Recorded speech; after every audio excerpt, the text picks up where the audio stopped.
Hi everybody, I'm Brian Whitmore, a Senior Fellow and Russia Program Director at the Center for European Policy Analysis in Washington, D.C. Greetings to the participants and organizers of the Young Leaders Security Forum in Lviv, and thank you to the Open Ukraine Foundation for the opportunity to speak to you today. I had hoped to be with you in Lviv today, but unfortunately other commitments kept me here in Washington, but I am with you in spirit. And since I'm addressing you in the context of the panel, Perspectives of European Solidarity with Ukraine, I wanted to make a few points about Ukraine and Europe. The first point we need to bear in mind when we talk about this topic is a very simple one. Ukraine is Europe.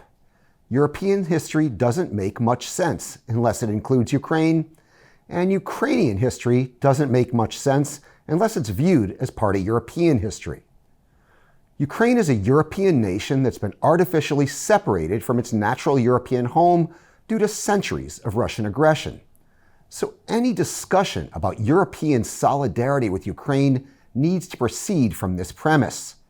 European solidarity with Ukraine is European solidarity with an essential part of Europe.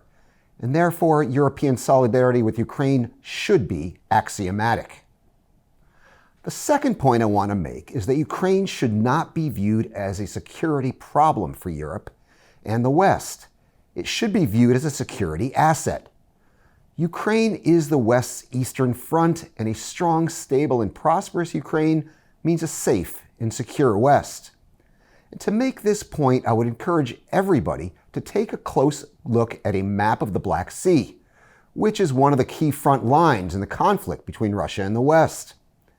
If you're a Western military strategist, at first glance the map looks pretty good. You have NATO member Turkey to the south, NATO members Romania and Bulgaria to the west, and you have NATO partners, Ukraine to the north and Georgia to the east. But if you take a little bit closer look at the map, the picture becomes a lot more troublesome. Because you wonder, how reliable an ally is Turkey, given that they're buying Russian air defense systems? How reliable an ally is Bulgaria? The West needs reliable security anchors in the Black Sea, and Ukraine and Georgia are those anchors. And the third point I want to make is that Ukraine is on the front lines of two wars between Russia and the West.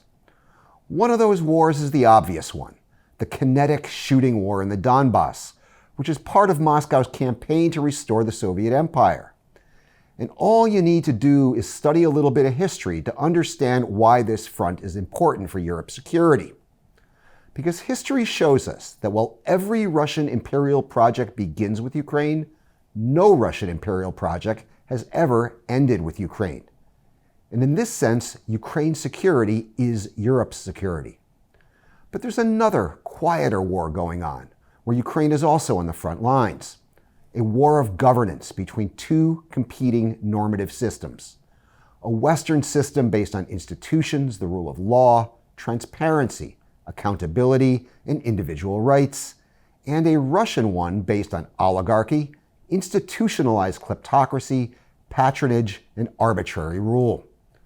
Ukraine's civil society, which has historically been well ahead of its political class, has chosen which side it's on in that struggle. It's chosen Ukraine's natural place in Europe. And it's time now for the political class to catch up.